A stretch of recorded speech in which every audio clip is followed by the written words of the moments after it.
If you're someone who has already learned some basic principles of mixing, but you're still in the trenches, your work is good but not great, your mixes are decent but still missing that wow factor that the pros have, this video is for you. By the way, I've got a free mixing cheat sheet that has the go-to starting points for EQ and compression for each track in your mix. It's available at mixcheatsheet.com or in the link below. All right, let's get into my best advice for intermediate mixers to help you not stay stuck in that semi-pro world for too long. Number one, don't get addicted to solo. And this is all too easy when you're in that stage of watching tons of tutorials and you're learning new things every day and you're trying out new plugins all the time. It's really tempting to want to always zoom in on things and really tweak endlessly and try to get it to perfection. But the truth is, solo is irrelevant. It does not matter at all what that tom or that overhead mic or that bass guitar sounds like on its own, because you already know this, no one else is gonna hear it like that. And while sometimes solo is useful when you hear a problem, then you have to zero in and try and fix it, 9 out of 10 times it's just a crutch and it's just making you feel good about what you're doing because you can really hear things clearly and it sounds like you're doing something good, but it's a total lie. It's completely irrelevant, so don't get addicted to that crutch. Next, choose your speakers wisely, because the better your monitors are, the worse your mixes will be. All right, I know I'm exaggerating a little bit there, but you need to know how your stuff sounds out in the real world, not just on fancy, expensive monitors that 99% of your listeners will never have. And that's why I had a pretty big breakthrough in the quality of my mixes when I started mixing on NS10s.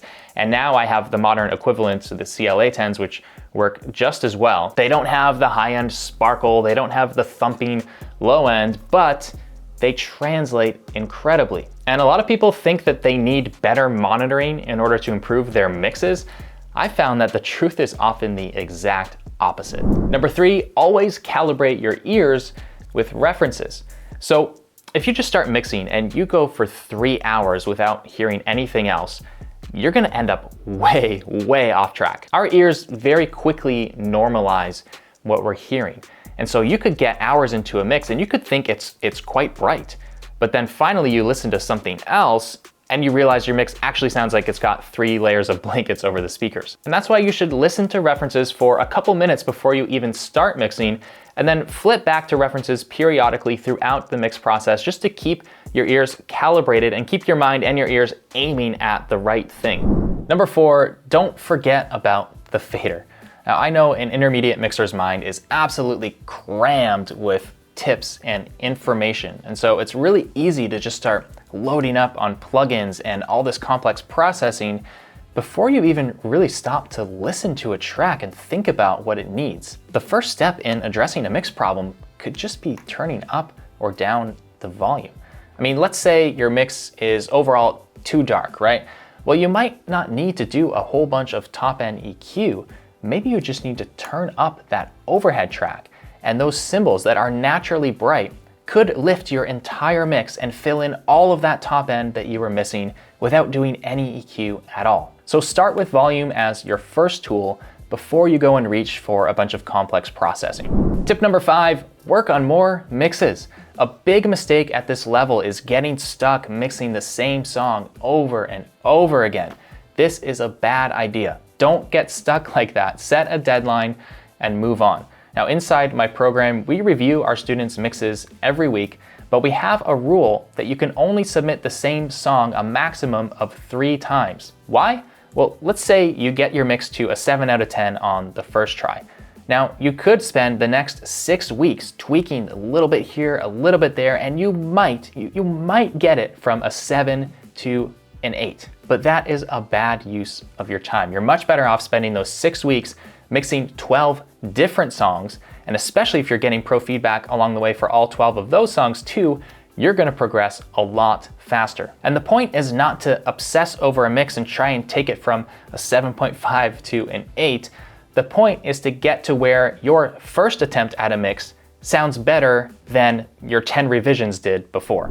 Number 6 is to skip trial and error whenever possible by investing in learning.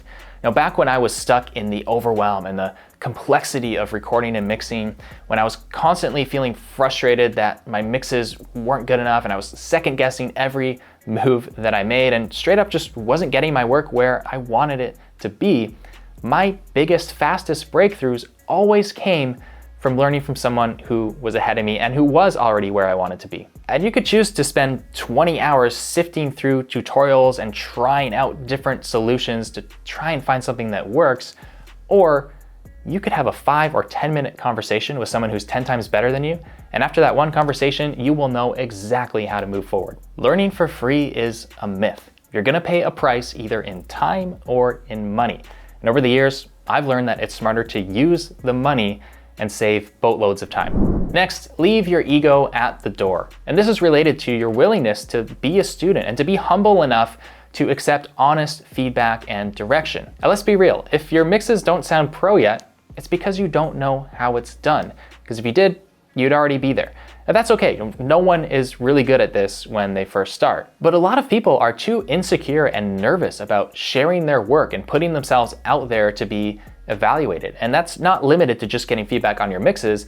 That also includes potentially doing projects with clients or releasing your own music. And this is a negative cycle. You lack the confidence to go out and do those things, but it's actually not doing those things which is holding you back from getting the confidence. And at the end of the day, this is purely just fear and ego and your internal desire to protect yourself. But you've got to be willing to put your work in the spotlight. And a great first step is just putting yourself in an environment where you're gonna get regular feedback from a pro. And I know it might sting a bit when someone tells you that your mix is never gonna be a 10 out of 10 because your guitars were recorded too sloppy and out of tune. But being humble and eager to learn and accept that feedback, and more importantly, act on it, is one of the fastest ways to learn and progress. Number 8, the mid-range is everything. And this is really interwoven with my other tips on choosing the right monitors and not mixing in solo too much. But the most important part of your mix is between about 100 Hertz on the low end and let's say 8 or 10K on the high end. Unfortunately, a lot of intermediate mixers, they'll spend 80% of their time focusing on the frequencies outside of that range, i.e. the super heavy low sub frequencies or those super high airy top frequencies. And we recently talked to someone who was interested in joining our program, and he said, I saw so-and-so mixer was doing something up around 16K, and I think that might be my problem. I need to learn that. And it's like, dude, I can guarantee you with 100% certainty that is not your problem. The meat of your mix, the middle of it, that is what translates. That's where all the power is. And those subs, those extra highs, that's just added sparkle. It's like real gold versus fake gold. You can have the fake stuff that looks really shiny, maybe even shinier than the real stuff, but ultimately it doesn't hold up and it doesn't have any real weight. Number 9, think offense, not defense. Make the mix exciting. And I've found that a lot of intermediate mixers are really obsessed with fixing tiny problems and making tiny moves. They use EQ and have a ton of these tiny little notches all over the place. This is another symptom of using the solo button too much, but they're so obsessed with hunting down these little problems that they miss the real opportunity in the mix, which is to bring the song to life. But I usually mix the opposite way. I'll start by using EQ and compression to really give the track a lot of energy and excitement. And in that process, yeah, I might hear some problems and then I have to go and hunt them down and kill them. But I promise you, you will not get a big, exciting rock or pop mix by simply cutting out problems. I believe pro mixers are a lot less like surgeons going in and fixing these little problems, and a lot more like Hollywood special effects editors who can take average material and really blow it up and give it impact. And number 10, get pros to master your mixes. Now, straight up, there's an established pattern that I've seen over the past 8 years helping engineers and mixers. Beginner and intermediate mixers almost always master their own stuff, and they've got a lot of excuses for doing so, whereas great mixers pretty much never master their own stuff. So think about this. If you're not that good at mixing yet, then a pro mastering engineer is gonna take your mix and they're gonna help it. They're gonna tame the problem areas, they're gonna beef up the spots where your mix is lacking. This is well worth the cost because a 6 out of 10 mix can suddenly sound like a 7 out of 10 mix.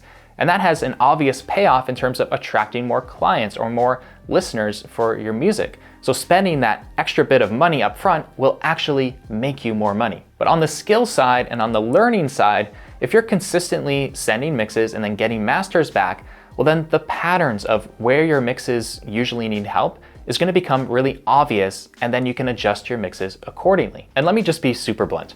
Mastering your own mixes makes no sense. I mean, let's say your tendency was that you usually mix a little bit too bright. Well, if that's your tendency, you're also going to master it too bright.